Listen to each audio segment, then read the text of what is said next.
నమస్తే, welcome to #you. నేను మీ Rajesh. So ప్రస్తుతం బీహార్ ఎన్నికల్లో బీజేపీ పెద్ద ఎత్తున వరాలు ప్రకటించింది.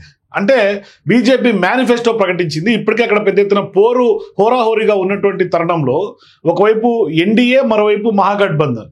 సో ఇప్పటికే మహాగఠబంధన్ పెద్ద ఎత్తున వాళ్ళ మేనిఫెస్టో రిలీజ్ చేసింది. యువతకు ఉద్యోగాల కల్పనలో భాగంగా ఇంకా చాలా వరకు తాయిలాలు ప్రకటించింది, ఎన్నికలకు సంబంధించినటువంటి హామీలు ఇచ్చింది. సో ఇప్పుడు బీజేపీ గత కొంతకాలంగా ఇప్పటికే ఆరోపణలు ఎదుర్కొంటుంది. తేజస్వి యాదవ్ స్పష్టంగా సీఎం అభ్యర్థిగా మహాగఠబంధన్ ముందుకు దిలిపిన తర్వాత ఇప్పుడు మీ యొక్క సీఎం అభ్యర్థి ఎవరు అంటూ కూడా బీజేపీని కొంత విమర్శలు చేస్తున్నటువంటి పరిస్థితి. రాహుల్ గాంధీ అట్లాగే తేజస్వి యాదవ్.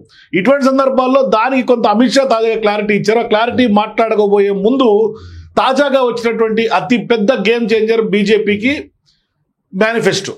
అంటే ఇప్పుడు బీజేపీ ఎటుదిరుగైనా, అంటే BJP in the sense NDA బీహార్లో ఎటుదిరుగైనా ఖచ్చితంగా బీహార్ని కొల్లగొట్టాలి, అంటే ఖచ్చితంగా గెలిచి తీరాలి. అందుకని ఇప్పుడు బీహార్లో బీజేపీ దేనికైనా రెడీ అంటే రెడీ అంటుంది.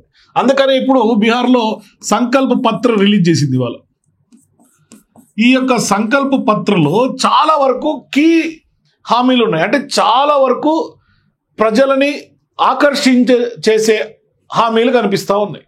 దీంట్లో రెండు అంశాలు చాలా వరకు కీ ఫ్యాక్టర్గా ఇప్పుడు ఎన్నికలను డిసైడ్ చేసే అవకాశాలు ఉంటాయి. అంటే ఒకటి, ఇప్పటికే మహిళలందరూ కూడా నితీష్ కుమార్ వైపు ఉన్నారు. ఆయన లడ్కీ సంబంధించినటువంటి లడ్కీ యోజన స్కీమ్ తోటి చాలా మంది, లడ్కీ బెహన్ యోజన, ఈ యొక్క స్కీమ్ తోటి పెద్ద ఎత్తున అందరూ కూడా నితీష్ వైపు మహిళలందరూ ఉన్నారు. అంటే ఎంత యాంటీ ఇన్కంబసీ ఉన్నా, యువతంతా కూడా తేజస్వి యాదవ్ వైపు ఉన్నా, మహిళలు అయితే మాత్రం ఖచ్చితంగా ఎన్డీఏ వైపు అట్లాగే నితీష్ కుమార్ వైపు ఉన్నారు అని చాలా మంది సెఫాలజిస్టులు అట్లాగే సర్వే ఏజెన్సీలు పెద్ద ఎత్తున ఇప్పటికే వస్తున్నటువంటి యొక్క గ్రౌండ్ ఫీడ్బ్యాక్ నుంచి మనకు అర్థమవుతుంది.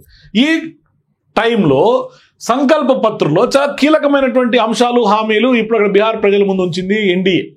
సో ఇప్పుడు ఎన్డీఏ ఇచ్చినటువంటి మేనిఫెస్టో, ఇప్పుడు తాజాగా పాట్నాలో బీజేపీ చీఫ్గా ఉన్నటువంటి జేపీ నడ్డా, ఎన్డీఏకి సంబంధించినటువంటి నితీష్ కుమార్, అట్లాగే ఇంకా చాలామంది ఎన్డీఏకి సంబంధించినటువంటి ఇతర పార్టీల పెద్దలు కూడా అక్కడ పాల్గొని ఈ సంకల్ప పత్రం రిలీజ్ చేశారు. ఒకసారి మనం బీజేపీ ఇచ్చినటువంటి హామీల గురించి ఒకసారి మనం మాట్లాడుకుంటే పెద్ద ఎత్తున చాలా వరకు మనకు పెద్ద పెద్ద ప్రామిసెస్ అయితే కనిపిస్తూ ఉన్నాయి.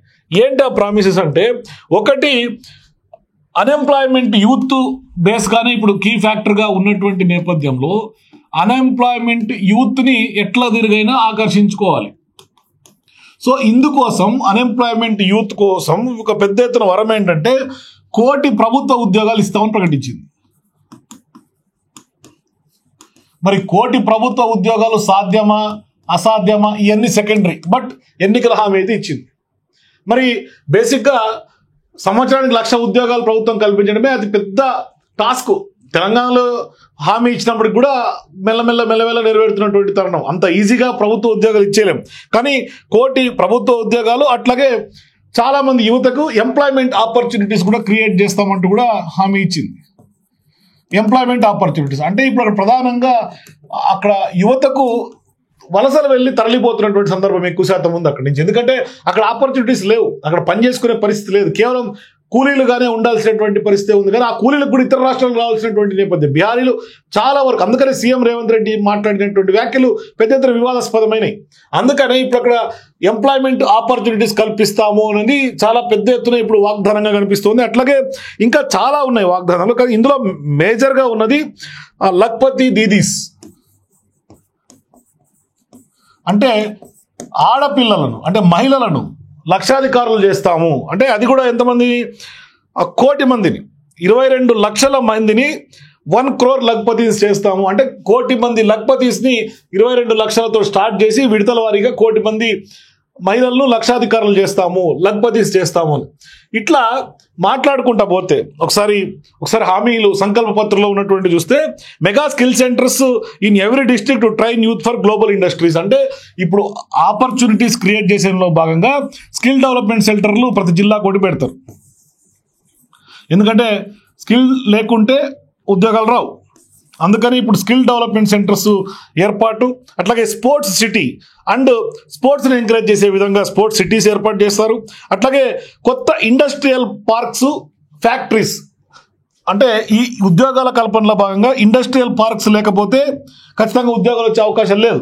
అందుకని ఇప్పుడు కొత్త ఇండస్ట్రియల్ పార్క్స్ ప్రతి జిల్లా కొట్టి పెడతామని చెప్పారు, ఇన్ ఎవ్రీ డిస్టిక్. అట్లాగే చిప్సెట్, సెమీ కండక్టర్ ఇటువంటి మ్యానుఫ్యాక్చరింగ్ పార్క్స్ కూడా కొంత ఐటీ టెక్ సెక్టర్స్ని బూస్ట్ చేస్తే వీటిని కూడా కొంత ప్రయారిటీ ఇస్తున్నారు. అట్లాగే women employment scheme to support 22 lakh women to create 1 crore Lakhpati Didis. అంటే ఉమెన్ కూడా ఎంప్లాయ్మెంట్, అంటే ఇప్పుడు స్వయం సహాయక సంఘాలని ఇటువంటి సంఘాలను ఎంకరేజ్ చేస్తే వాళ్ళందరినీ కూడా లక్షాధికారులను చేస్తామని ఇప్పుడు తెలంగాణలో సీఎం రేవంత్ రెడ్డి కూడా లక్షాధికారులు చేస్తామని మహిళలకు హామీ ఇచ్చారు. అటువంటి హామీని అప్పుడు ఇక్కడ బీజేపీ కాపీ కొట్టింది రేవంత్ హామీలను. అది అర్థమవుతుంది సేమ్ యాస్టీస్గా. సో ఇప్పుడు machine crorepati for women entrepreneurs ఎంతమంది అయితే ఉంటారో వాళ్ళందరినీ కూడా కోట్లాధిపతులను చేస్తామంటూ కూడా చెప్తున్నారు. వాళ్ళందరికీ కూడా మిషన్ కరోర్పతి అని కూడా పేరు పెట్టుకున్నారు. అట్లాగే కిసాన్ సమ్మాన్ నిధి కూడా తయారు చేయబోతున్నారు. 6,000 నుంచి 9,000 వరకు సంవత్సరానికి ఉండేటట్టుగా కిసాన్ సమ్మాన్ నిధి పెట్టబోతున్నారు. అట్లాగే చేపల సంబంధించినటువంటి ఆ యొక్క రైతులు ఉంటారో, చేపల సాగు చేసే రైతులు, చేపల్ని పెంపకదారులు ఉంటారో వాళ్ళకు కూడా వాళ్ళకి ఇచ్చే ఏదైతే అమౌంట్ ఉందో అది డబల్ చేసి 9,000 చేస్తామంటూ హామీ ఇచ్చారు. అట్లాగే రైతులందరికీ కూడా ఎంఎస్పీ హామీ ఇస్తున్నారు. 9 లక్షల కోట్ల ఇన్ఫ్రాస్ట్రక్చర్ ఇన్వెస్ట్మెంట్ కూడా ప్రీ ఇన్ఫ్రాస్ట్రక్చర్కి హామీ ఇచ్చారు. అట్లాగే రెసిడెన్షియల్ స్కూల్స్ కూడా షెడ్యూల్డ్ కాస్ట్ స్టూడెంట్స్కి ప్రతి డివిజన్లో పెడతామని చెప్పారు. ఎందుకంటే ఎడ్యుకేషన్ సెక్టర్లో మౌలిక వస్తువులు లేకపోవడం, స్కూల్స్ ల్యాకింగ్ ఉండటం ఇవన్నీ కూడా ఆరోపణలు ఉన్నాయి. అందుకని ఇప్పుడు రెసిడెన్షియల్ స్కూల్స్ కూడా అది కూడా మరీ ముఖ్యంగా ఎస్సీ ఎస్టీ స్టూడెంట్ల కోసం పెట్టబోతున్నారు ప్రతి డివిజన్లో. అట్లాగే 2,000 ఎస్సీ ఎస్టీ స్టూడెంట్స్కి ఉన్నత చదువుల కోసం 2,000 రూపాయలు సాయం చేస్తామంటూ కూడా చెప్తున్నారు. 10 లక్షలు ఈబీసీ స్టూడెంట్స్ కూడా 10 లక్షల మేరకు ఇస్తామంటూ కూడా హామీ ఉంది. అట్లాగే చిన్నపిల్లలు ఎవరైతే ఉన్నారో వాళ్ళందరికీ కూడా ఫ్రీ ఎడ్యుకేషన్, అది కూడా విత్ మిడ్ డే మీల్స్, మధ్యాహ్నం భోజనంతో పాటుగా ఉచిత విద్య కూడా హామీలో భాగంగా ఉంది. అట్లాగే 50 లక్షల కొత్త ఇల్లు, అట్లాగే ఫ్రీ రేషన్, 125 యూనిట్ల ఫ్రీ ఎలక్ట్రిసిటీ, ఇది కూడా హామీలో భాగంగా పెట్టారు. అంటే పెద్ద ఎత్తున మనకి ఇక్కడ తెలంగాణలో కూడా ఉచిత విద్యుత్ ఉంది, సేమ్ అక్కడ కూడా ఉచిత విద్యుత్ పెడుతున్నారు. అట్లాగే 50 లక్షల కొత్త ఇల్లు నిర్మించి అంటే పేదలకి నిరుపేదలకి ఇల్లు లేనిటువంటి వాళ్ళకి కూడా ఇస్తామంటూ కూడా చెప్పారు. అట్లాగే స్కూల్స్ డెవలప్మెంట్, స్కూల్స్ మౌలిక వసతులు లేవు అనే ఆరోపణలు వస్తున్నటువంటి నేపథ్యంలో 5 కోట్ల రూపాయల ప్రత్యేక నిధిగా స్కూల్ డెవలప్మెంట్ కోసం కేటాయించారు. అట్లాగే 3,600 కిలోమీటర్ల కొత్త రైల్వే ట్రాక్స్, 7 ఎక్స్ప్రెస్ హైవేస్ కూడా ఎక్స్ప్రెస్ వేస్ వేస్తామంటూ కూడా చెప్పారు. అట్లాగే medical city and medical colleges ప్రతి జిల్లాకు మెడికల్ కాలేజ్ హామీ ఇచ్చారు. అట్లాగే స్పిరిచువల్ హెరిటేజ్ సిటీ కూడా development of Sitamarhi spiritual heritage city.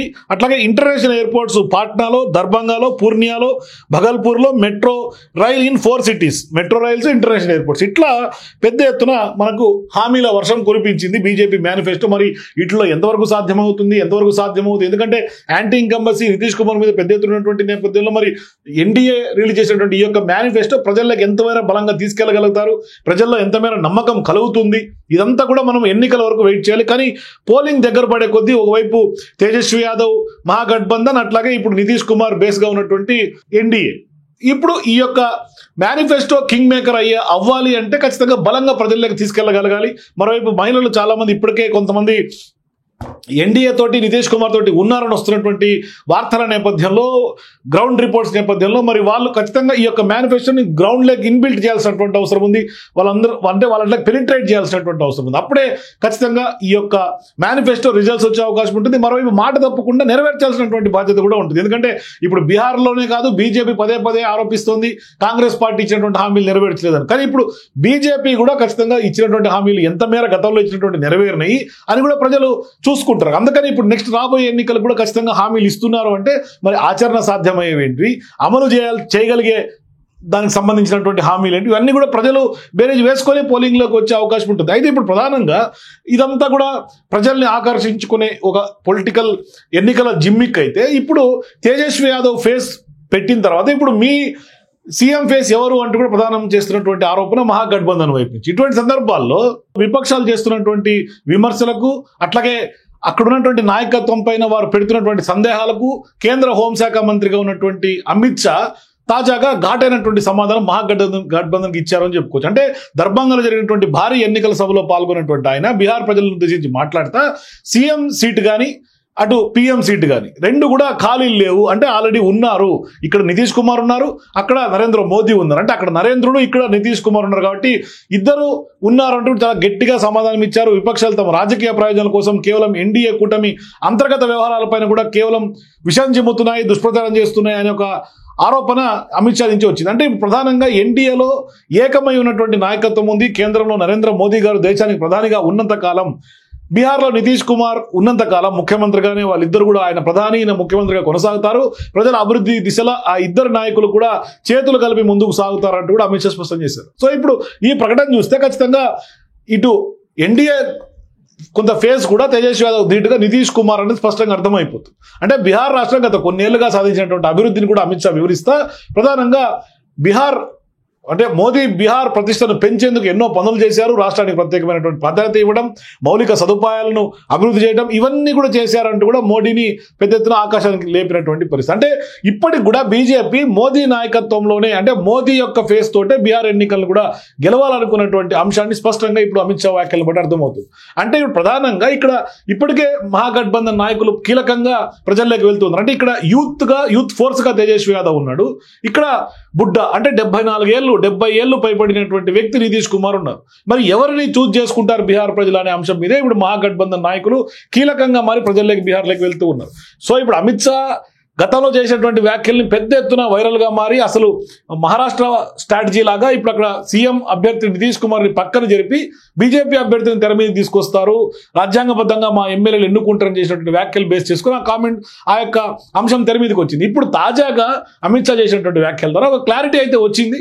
కానీ ఆ క్లారిటీ తర్వాత ఇప్పుడు భవిష్యత్తులో ఏం జరగబోతుంది, ఎందుకంటే సీట్లు ఎన్ని వస్తాయన్నది చాలా కీలకంగా మారింది. ఆ సీట్లు వచ్చే అంశం లెక్క ప్రకారమే ఇప్పుడు సీఎం అభ్యర్థి ఉంటారు. కానీ ఇప్పటికైతే అక్కడ నరేంద్ర మోదీ, ఇక్కడ నితీష్ కుమార్ అంటే స్పష్టంగా ఒక క్లారిటీ అయితే అమిత్ షా ఇచ్చారు. దాని ద్వారా ఖచ్చితంగా ప్రజలకి ఒక క్లారిటీ ఉంటుంది. మహాగఠబంధన్ చేస్తున్నటువంటి ఆరోపణలకు కూడా చెక్ పెట్టే ప్రయత్నం బీజేపీ చేసింది. మరి ఎంతమేర ప్రజలను ఆకర్షిస్తుంది, మరి నితీష్ కుమార్ మీద ఉన్నటువంటి వ్యతిరేకత ఖచ్చితంగా ఎన్డీఏ కూటమికి వ్యతిరేకమయ్యే అవకాశం ఉంటుందా, ఓట్లు రాలుస్తాయా రాల్చవా, లేదు అంటే ఇందాక చెప్పినట్టుగా సంకల్ప పత్రం ఏమన్నా కింగ్ మేకర్ గా మారి ఎన్డీఏకి ఓట్లు రాలుతాయి, ఓట్లు పడేటట్టుగా చేస్తాయా, ఇవన్నీ కూడా బీహార్ ప్రజలు నిర్ణయం తీసుకోవాల్సినటువంటి అవసరం ఉంది. పెద్ద ఎత్తున ఇప్పుడు అక్కడ అన్ఎంప్లాయ్మెంట్ యూత్, మహిళలే టార్గెట్ గా బీజేపీ కూడా కొంత మేనిఫెస్టో రూపం కల్పన చేసి ప్రజల్లోకి వెళ్తున్నటువంటి తరంలో మరి బీహార్లో ఏం జరగబోతుందో మీరు కూడా మీ అభిప్రాయాల కింద కామెంట్స్ తెలియజేయండి. For more videos please watch #.